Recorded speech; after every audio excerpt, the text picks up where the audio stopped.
চীনের সরকারি এক গবেষণাপত্রে জাপানের পারমাণবিক সক্ষমতা নিয়ে তীব্র সতর্কবার্তা দিয়ে বলা হয়েছে, টোকিওর কাছে রাতারাতি পারমাণবিক অস্ত্র তৈরি করার সক্ষমতা থাকতে পারে।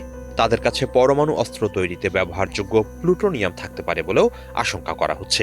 জাপানের এই পারমাণবিক উচ্চাকাঙ্ক্ষা ঠেকাতে কার্যকর পদক্ষেপ নিতে আন্তর্জাতিক মহলের প্রতি আহ্বান জানিয়েছে চীন।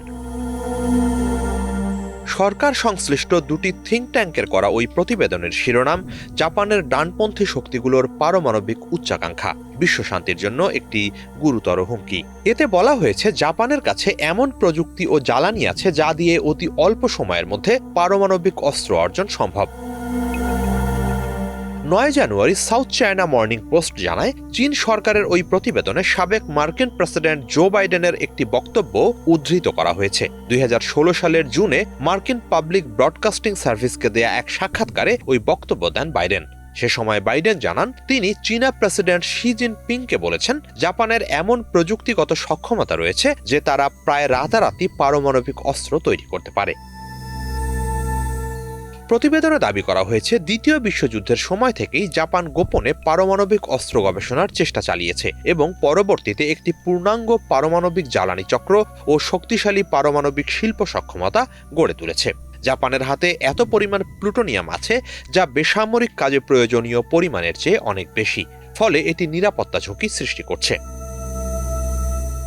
একই সঙ্গে প্রতিবেদনের সাথে সংশ্লিষ্ট বিশ্লেষকরা আশঙ্কা প্রকাশ করেছেন যে জাপানের কিছু সামরিক প্ল্যাটফর্ম, যেমন আধুনিক যুদ্ধবিমান ও রণতরী, ভবিষ্যতে পারমাণবিক অস্ত্র বহনে সক্ষম।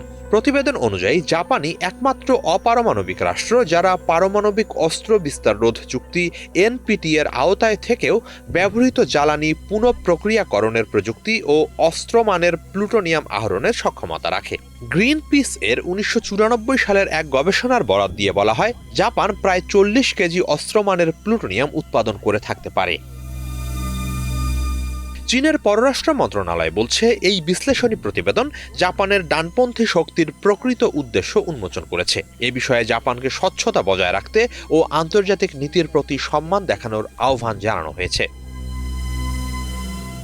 সমালোচকরা বলছেন, আনুষ্ঠানিকভাবে জাপানের পারমাণবিক অস্ত্র না থাকলেও এর প্রযুক্তিগত ভিত্তি ও প্লুটোনিয়াম মজুদ থেকে এটি ভাবার সুযোগ আছে যে তারা পারমাণবিক অস্ত্র অর্জনের দ্বার প্রান্তে থাকতে পারে। এ নিয়ে ভূরাজনৈতিক উত্তেজনা আরও বাড়তে পারে পূর্ব এশিয়ায়। অন্তত চীন সেই ইঙ্গিতই দিয়েছে, তারা এটিকে গুরুতর নিরাপত্তা ঝুঁকি হিসেবে বিবেচনা করছে।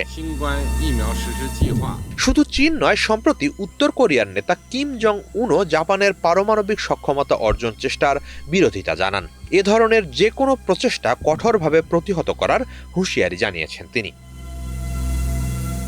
উত্তর কোরিয়ার পররাষ্ট্র মন্ত্রণালয়ের অধীন ইনস্টিটিউট ফর জাপান স্টাডিজ এর পরিচালক এক বিবৃতিতে বলেন, জাপানের পারমাণবিক অস্ত্র অর্জনের চেষ্টা শুধু এশিয়া নয়, পুরো বিশ্বের জন্যই মারাত্মক ঝুঁকি তৈরি করবে। তার ভাষায়, জাপানের পারমাণবিক হওয়ার প্রচেষ্টা মানব জাতির জন্য এক মহা বিপর্যয় বয়ে আনবে। হিজল জোবায়ের, বাংলা ভিশন।